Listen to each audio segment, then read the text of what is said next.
போதைப் பொருட்களற்ற சமூகத்தை உருவாக்க அடியெடுத்து வைப்போம். Be a part of the movement for a drug-free society. Essendon Marathon. Register now.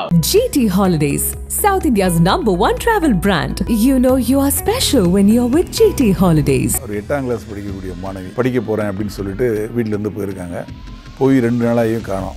யாரெல்லாம் வேறு காணாமல் போயிருக்காங்கன்னு சொல்லி விசாரிக்க ஆரம்பிக்கிறாங்க. இப்போ இந்த பெண்ணுக்கு யார் நண்பர்கள்னு பார்த்தா இன்னும் 2 பெண்கள். இந்த 3 பெண்ணுக்கும் லவ்வர்ஸ் இருக்காங்க. அவங்க கூட இவங்க வந்து நைட்லாம் இருந்திருக்காங்க. அந்த 3 பையங்களையும் இந்த பெண்களையும் விசாரிக்கிறாங்க. இந்த 3 பையங்களுக்கு உதவியாக இன்னும் 3 பேர் இருக்காங்க. லைப்ரரியோட மாடியில் இது நடந்ததா சொல்கிறாங்க. அப்போ இந்த லைப்ரரிலாம் சரியாக லாக் ஆகிருக்காதா இல்லை அது எப்படி இவங்க லைப்ரரி விசாரிக்கல. அந்த பையன் ஒரு 6 வருஷமாக அந்த பெண் கூட தொடர்பில் இருக்கிறான். இந்த பெண் கூட தொடர்பில் இருக்கிறத வீடியோ எடுத்து அவனோட நண்பர்களுக்கு சொல்லி அவங்க நண்பர்களும் வந்து இந்த பெண்கிட்ட வந்து தவறாக நடந்துக்கிறாங்க. சொல்லிட்டான் என்கிட்ட நீ இப்போ என்கிட்டையும் இது மாதிரி இருந்தாகணும் அப்படிங்கிற மாதிரி வற்புறுத்துறாங்க, பயமுறுத்துறாங்க. வழி இல்லாமல் இந்த பெண்ணும் வந்து சின்ன குழந்தை தானே, அதுக்கு என்ன தெரியும். இது என்ன கொடுமைன்னா அந்த பெண்ணோட தகப்பனுக்கு நண்பர்களும் இதை பயன்படுத்தியிருக்காங்க. நக்கீரன் நேயர்களுக்கு வணக்கம். இன்றைய நிகழ்ச்சியில் முன்னாள் ஏசிபி திரு ராஜாராம் அவர்கள் நம்முடன் இணைந்திருக்கிறார். வணக்கம் சார். இந்த பெரம்பூர் விவகாரத்தில் 3 பள்ளி மாணவிகள் வந்து மாட்டியிருக்காங்க. அது தொடர்பான தகவல்கள்லாம் கேட்குறப்ப ரொம்ப அதிர வச்சிருக்கு. நீங்கள் அந்த திருவிக்கா நகர் உள்ளிட்ட பகுதிகளில் தான் ஏசிபியாக இருந்திருக்கீங்க. இதனுடைய உண்மை பின்னணிங்கிறது என்ன சார்? 2006, 2007, 2008 இந்த 3 ஆண்டுகளில் வந்து அந்த திருவிக்கா நகர் உள்ளிட்ட அந்த பெரம்பூர் பகுதியில் செம்பியம் ஏசியாக பணிபுரிஞ்சேன். இப்போது என்ன நடந்திருக்கு அப்படின்னா, ஒரு 8ஆம் கிளாஸ் படிக்கக்கூடிய மாணவி அவங்க வந்து ஃப்ரெண்டு கூட போய் படிக்க போகிறேன் அப்படின்னு சொல்லிட்டு வீட்டிலேருந்து போயிருக்காங்க. போய் 2 நாளாகவும் காணோம். அப்புறம் இவங்க வீட்டில் தேடி பார்த்துருக்காங்க, அவங்களால கண்டுபிடிக்க முடியல. ஃபோனும் கிடைக்கல அவங்களுக்கு. உடனே என்ன பண்ணுறாங்க, திருவிக்கா நகர் காவல் நிலையத்தில் போய் கம்ப்ளைண்ட் கொடுக்குறாங்க. உடனே போலீஸார் என்ன பண்ணுறாங்க, யாரெல்லாம் வேறு காணாமல் போயிருக்காங்கன்னு சொல்லி விசாரிக்க ஆரம்பிக்கிறாங்க. இப்போ இந்த பெண்ணுக்கு யார் நண்பர்கள்னு பார்த்தா இன்னும் 2 பெண்கள்.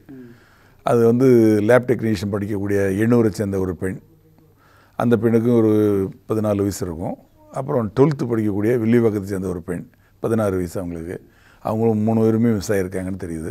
அப்புறம் இந்த பெண்ணோட டவர் லொக்கேஷனை வச்சு பார்க்கல, பெரம்பூரில் இந்த வீனஸ் தேட்டர் பக்கத்தில் ஒரு லைப்ரரி இருக்குது, அரசு லைப்ரரி. அந்த லைப்ரரியோட மாடியில் இந்த லொக்கேஷன் காட்டுது. அப்புறம் காவல்துறை அங்கே போய் செக் பண்ணி பார்த்தா அந்த 3 பெண்கள் அங்கே இருக்காங்க. இந்த 3 பெண்ணுக்கும் லவ்வர்ஸ் இருக்காங்க. அவங்க கூட இவங்க வந்து நைட்லாம் இருந்திருக்காங்க. அவங்க பேசிக்கிட்டு இருந்தாங்க. காவல்துறை வந்து அவங்கள பிடிச்சிட்டாங்க. பிடிச்சி அந்த பெண்களை விசாரிக்கல. இது மாதிரி அவங்களாம் லவ் பண்ணுறோம் நாங்கள் அப்படின்னு சொல்லி சொல்கிறாங்க. அந்த 3 பையங்களையும் இந்த பெண்களையும் விசாரிக்கிறாங்க. இந்த 3 பையங்களுக்கு உதவியாக இன்னும் 3 பேர் இருக்காங்க. எல்லாரையுமே பிடிச்சிடுறாங்க. 6 ஆண்கள், அதில் வந்து 3 சிறுவர்கள், இது 3 சிறுமிகள். அவங்களை பிடிச்சி விசாரணை பண்ணப்போ என்ன தெரிய வருதுன்னா, இந்த சிறுவர்கள் இல்லாத 3 பேரில் 2 பேர், யுகேஷ்னு ஒருத்தன், கலிமுல்லான்னு, இந்த 2 பையங்க பேர்லேயும் வழக்கு இருக்குது ஏற்கனவே. பழைய குற்றவாளிகள் அவங்க. ஆக இந்த குழந்தைங்க வந்து தெரிஞ்சோ தெரியாமோ லவ் அப்படிங்கிற மாதிரி இதில் ஒரு இடத்துல வந்து ஒன்றா இணைஞ்சிருக்காங்க. ஆனால் அதில் பாருங்கள், அவங்களுக்கு உதவி செய்கிறேன் அப்படிங்கிற நோக்கத்தில் 2 பழைய குற்றவாளிகள் கூட சேர்ந்துருக்காங்க. இப்போ அந்த 3 பேரையும், பழைய குற்றவாளி 2 பேர் உள்ளிட்ட அந்த 18 வயது தாண்டியவர்களை அரெஸ்ட் பண்ணி ஜெயிலில் போட்டிருக்காங்க. புலர் மேஜிஸ்ட்ரேட் ஆஜர்படுத்தி புலர் ஜெயிலில் அடைச்சிருக்காங்க. இந்த 3 சிறுவர்களையும் வந்து சீர்திருத்த பள்ளிக்கு அனுப்பிச்சிருக்காங்க. இந்த குழந்தைங்களை வந்து குழந்தைகளுக்குள்ள அந்த காப்பகத்துக்கு அனுப்பிச்சிருக்காங்க. காவல்துறை விசாரிச்சுக்கிட்டு இருக்காங்க. இதில் என்னென்னா, அந்த குழந்தைகள் சின்ன வயசில் இந்த அளவுக்கு லவ் அப்படிங்கிற ஒரு மோட்டிவில் ஒன்றா சேர்ந்து வீட்டை விட்டு, பெற்றோரை விட்டு படிக்க போகிறோன்னு சொல்லிட்டு பொய்யா தகவலை கொடுத்துட்டு இவங்க வந்து ஒரு இடத்துல வந்து ஒரு தனியான இடத்துல தனிமையில் இருந்திருக்காங்க. அப்போ தனிமையில் இருக்கக்கூடிய அளவுக்கு அவங்களுக்கு ஒரு தைரியம் வந்திருக்கு. லவ் அப்படிங்கிற பேரில் சின்ன சிறுமிகள் வந்து அவங்களுக்கு ஒன்றுமே தெரியாது, விவரங்கள் தெரியாது. அவங்க வந்து பையங்களும் சின்ன பையங்க தான், அவங்களுக்கும் விவரம் தெரியாது. பையங்களை அந்த பழைய குற்றவாளிகள் பயன்படுத்திக்கிறாங்க. பழைய குற்றவாளிகள் அவங்களுக்கு நண்பர்கள். அதான் இவங்களுக்கு உதவியாக இருக்கிறாங்க. அவங்க இந்த நண்பர்கள், இந்த பையங்களுக்கு உதவியாக அவங்க வராங்க. உதவியாக அன்றைக்கி வருவாங்க, இடத்துல உபத்திரமும் அவங்க தான் ஆவாங்க. இதுதான் முதல் முறையாக, இதற்கு முன்னாடி இது மாதிரி நடந்தது அதெல்லாம் விசாரிச்சுட்டு இருக்காங்க. ஆனால் அந்த குழந்தைகள் இப்போ தான் காணாமல் போயிருக்கு. லைப்ரரியோட மாடியில் இது நடந்ததா சொல்கிறாங்க. அப்போ இந்த லைப்ரரிலாம் சரியாக லாக் ஆகிருக்காதா இல்லை அது எப்படி இவங்க லைப்ரரிக்கு போகிற வழி வேற, இதுக்கு வேற வழி. ஓ சரி சரி சார். இது வந்து பாலடைஞ்ச இடம் மாதிரி இருக்குது. அந்த இடத்துல தான் இவங்க பயன்படுத்தியிருக்காங்க. அதை தெரிஞ்சு தான் செஞ்சுருக்கிறாங்க. இதுக்காக என்னென்னா, சிறு குழந்தைகள், பெண் குழந்தைகள் வந்து சமூக வலைத்தளங்கள், இப்போ அந்த செல்ஃபோன் இதை வந்து அதிகமாக பயன்படுத்தி அதில் எல்லா விஷயங்களும் இருக்கனால கெட்டு போகிறதுக்கு வாய்ப்புகள். இப்போ இது ஒரு வாய்ப்பு, அதை பயன்படுத்திக்கிட்டாங்க. இது மட்டும் இல்லை, சினிமாக்கள்லேயும் சிறுவர்கள் சிறுமிகளுக்கு கல்யாணம், அதாவது லவ் பண்ணுறது, இந்த மாதிரி விஷயங்களை வந்து படிக்கக்கூடிய வயசுலேயே வந்து அவங்க படிப்பில் இருந்து அவங்க கவனம் சதறி அவங்க ஒழுக்கம் அப்படிங்கிறது கெட்டு போய், நம்ம பண்பாடு அப்படிங்கிறது கெட்டு போய் சூழ்நிலைகள் மாறிக்கிட்டு இருக்கு. எதுக்கு சொல்ல வரேன்னா, பெற்றோர்கள் வந்து ரொம்ப கவனமாக இருக்கணும். குழந்தைகள் வந்து தன்னை விட்டு ஸ்கூலுக்கு போகிறாங்க, வெளியே போகிறாங்க அப்படின்னா எங்கே போகிறாங்க, யார் கூட பேசுகிறாங்க, என்ன அது அவங்களோட நண்பர்கள் யார் அப்படிங்கிறத கவனிக்கணும். ஸ்கூலுக்கு போனால் கூட காலையில் ஸ்கூலுக்கு போனோன்னா ஃபஸ்ட்டு பீரியட் என்ன நடந்தது, செகண்ட் பீரியட் என்ன நடந்தது, உன் ஃப்ரெண்டு யார், எல்லாரையும் தெரிஞ்சு வச்சுருக்கணும். அவங்ககிட்ட இவங்க போய் பேசி அவங்க யார் என்ன, அவங்களோட நடவடிக்கை சரியாக இருக்கா, இந்த குழந்தைகிட்ட நீ பழகாத, இன்னார்கிட்ட பழகாத, அந்த குழந்தைக்கு சொந்தக்காரங்கன்னு ஒருத்தர் வருவாங்க, அவங்ககிட்ட பேசாத, குட் டச்னா என்ன, பேட் டச்னா என்ன அப்படிங்கிறத ரொம்ப கண்காணிக்கணும். ஒவ்வொரு நிமிஷமும் இவங்க கூட இல்லாட்டியும் கூட என்ன பண்ணாங்க அப்படிங்கிறத கேட்டு தெரிஞ்சுக்கணும். அதே மாதிரி பள்ளியில் இருக்க ஆசிரியர்களும் இதை மாதிரி இந்த கூடா நட்பு கேடாய முடியும்னு சொல்லுவாங்க இல்லையா, யார் யார் சேர்றாங்க ஃப்ரெண்ட்ஸு, அவங்கக்கிட்ட படிக்கிற குழந்தைங்களே யார் யார் சேர்றாங்க, என்ன பண்ணுறாங்க, ஏது பண்ணுறாங்க, எங்கே போகிறாங்க, என்ன பேசிக்கிறாங்கிறத கண்காணிக்கணும். கண்காணித்து அவங்களும் கண்டிக்கணும், அவங்களும் பெற்றோர்களுக்கு தெரியப்படுத்தணும். இதில் அந்த குற்றவாளிகள் இந்த 2 பழைய குற்றவாளிகளோட முடியுதா, இல்லை அவங்க எதுவும் செயின் லிங்காக வச்சு இது வேற இருக்கிற மாதிரி தெரியல. அவங்க 2 பேரும் உதவி பண்ணியிருக்காங்கன்னு சொல்லி, அதாவது மொத்தம் 6 பேரை பிடிச்சதில் 3 பேர் வந்து இந்த லவ்வர்ஸு, இந்த 3 பேர் உதவி செஞ்சவங்க. அந்த உதவி செஞ்சவங்களில் 2 பேர் குற்றவாளிகள். இன்றைக்கி உதவி செஞ்சவங்களாக இருக்கலாம், நாளைக்கு அவங்களும் நேரடியாக பிக்சருக்கு வர்றதுக்கு, தவறு செய்கிறதுக்கு வாய்ப்புகள் இருக்குது இல்லையா. அதனால் வந்து எதுக்கு சொல்கிறேன்னா, அது வந்து குழந்தைகள் அப்படிங்கிறத நம்ம பார்க்குறோம், ஆனால் குற்றவாளிகள் அப்படிங்கிறவங்க பின்னாடி இருக்கிறாங்க. அந்த மாதிரி ஒரு சூழ்நிலை இருக்குது. இப்போ இது நம்ம ஊரில் மட்டும் இல்லை, சமீபத்தில் கேரளாவில் இந்த ஐயப்பன் கோயில் போகிறாங்க இல்லையா, அந்த பகுதி வந்து பத்தனந்திட்டா அப்படிங்கிற ஒரு மாவட்டம், அந்த மாவட்டத்தை சேர்ந்தது. அந்த இதில் வந்து ஒரு ஸ்கூல், அந்த ஸ்கூலுக்கு வந்து குழந்தைகள் நல்ல அதிகாரிகள் வந்து விசிட் போகிறாங்க. எப்போதுமே அவங்களுக்கு அதான் வேலை, ஸ்கூல் இது மாதிரி காலேஜ் இந்த இடத்துக்கெல்லாம் லேடிஸ் சம்மந்தப்பட்ட அந்த அதிகாரிகள், லேடி அதிகாரிங்க போவாங்க. போய் அவங்களுக்கு ஒரு மீட்டிங் போட்டு பொதுவாக அவங்களுக்கு அறிவுரைகள் சொல்லுவாங்க, எப்படி இருக்கணும், எப்படி இருக்கக்கூடாது, என்னென்னங்கிறதெல்லாம் பொதுவாக பேசிவிட்டு அதுக்கப்புறமா தனியாக ஒவ்வொருத்தரையாக கூப்பிட்டு பேசுவாங்க. உங்களுக்கு ஏதாவது பிரச்சனைகள் இருக்கா, பாலியல் தொல்லைகள் இருக்கா, ஏதாவது பிரச்சனை இருந்தால் நீங்கள் சொல்லுங்கள், நாங்கள் தீர்த்து வைக்கிறோம்னு சொல்லி அந்த குழந்தைகிட்ட தனிப்பட்ட முறையில் பேசுவாங்க. அப்போது ஒரு குழந்தைகிட்ட பேசுகிறாங்க, அவங்க +1 படிக்கிறாங்க அந்த ஸ்கூலில்.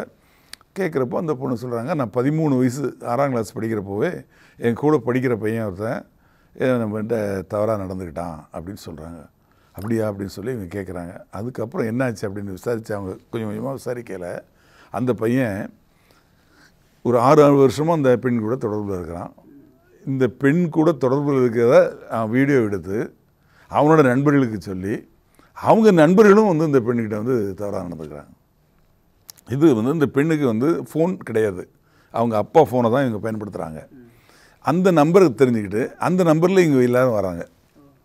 வந்து இது மாதிரி அவன் சொல்லிட்டான் என்கிட்ட, நீ இப்போ என்கிட்டையும் இது மாதிரி இருந்தாகணும் அப்படிங்கிற மாதிரி அவன் அந்த பெண்ணை வந்து வற்புறுத்துகிறாங்க, பயமுறுத்துகிறாங்க. ஆக வழி இல்லாமல் இந்த பெண்ணும் வந்து சின்ன குழந்தை தானே, அதுக்கு என்ன தெரியும். ஆக இது மாதிரி போயிட்டே இருக்குது. இதில் என்ன கொடுமைன்னா, அந்த பெண்ணோட தகப்பனுக்கு நண்பர்களும் அதை பயன்படுத்தியிருக்காங்க. இப்படி கிட்டத்தட்ட ஒரு 60 பேர்கள் அந்த பெண்ணை பயன்படுத்தியிருக்கிறதா சொல்கிறாங்க. அதில் ஒரு 30 பேரை வந்து அரெஸ்ட் பண்ணிட்டாங்க. எப்படி அவங்க மாட்டினாங்க அப்படின்னா, இந்த பெண்ணோட நம்பரில் வந்ததுனால அதை வச்சு அவங்கள கால் டீட்டெயில்ஸ் பிடிச்சி அவங்க யார் அந்த ஓனர்ஷிப் அப்படின்னு சொல்லி அவங்கள பிடிச்சி விசாரித்து பார்க்கல 60 பேர் இது வரைக்கும் அரெஸ்ட் ஆகிருக்காங்க. ஆனால் இது எல்லாமே அந்த பெண்ணோட தந்தைக்கு தெரிஞ்சு நடந்துச்சா இல்லை தெரியாமல் நடந்துச்சா சார்? தந்தை மூலமாக இல்லை, தந்தையோட ஃபோனை வந்து இந்த அம்மா வச்சுருந்தாங்க, அந்த ஃபோனில் தான் இங்கே வராங்க. ஆனால் அந்த விஷயம் அவங்க அப்பாவுக்கு தெரியாது. இதில் என்னென்னா அவங்க அப்பாவோட நண்பர்களே இதை பயன்படுத்தியிருக்காங்க. அதுதான் கொடுமையிலையும் கொடுமை. இப்போ இந்த 2 சம்பவங்கள்லேருந்து என்ன தெரிய வருதுன்னா, பெண் குழந்தைங்களை பெற்றவங்க வந்து ரொம்ப ரொம்ப ரொம்ப கவனமாக இருக்கணும், கவனிப்பாக இருக்கணும், நுண்ணிப்பாக கவனிக்கணும். குழந்தைங்க என்ன பண்ணுறாங்க, ஏது பண்ணுறாங்க, யார் கூட பழகுறாங்க, என்ன விஷயம் நடக்குது. முதல்ல இந்த ஃபோன் எடுத்து இதில் வந்து இந்த சைல்டு லாக்னு போவாங்கள்ல, அதெல்லாம் பண்ணிடணும். தேவையில்லாத விஷயங்களெல்லாம் இது பண்ணணும். அதை வந்து பெற்றோர்கள் வந்து 100% கவனிக்கணும். அதே மாதிரி ஆசிரியர்களும் கவனிக்கணும். அரசாங்கம் என்ன செய்யணும்னா, இந்த தேவையில்லாத வரை விஷயங்கள் எல்லாத்தையும் மத்திய அரசுக்கு அதிகாரம் இருக்குது, தடை பண்ணிடலாம். ஏற்கனவே நிறைய செயலிகளை தடை பண்ணாங்க. அது மாதிரி இந்த ஆப், இந்த மாதிரி தவறான உள்ள ஆப்புகளை எதையுமே இந்தியாவில் பார்க்க முடியாத ஒரு சூழ்நிலையை உருவாக்கணும். ஏன்னா இந்தியா வந்து உலகத்திலேயே பெரிய ஜனநாயக நாடு. இங்கே வந்து கட்டுப்பாடுகள்ங்கிறது கம்மி. ரெண்டாவது வந்து அதிக மக்கள் தொகை கொண்ட நாடு.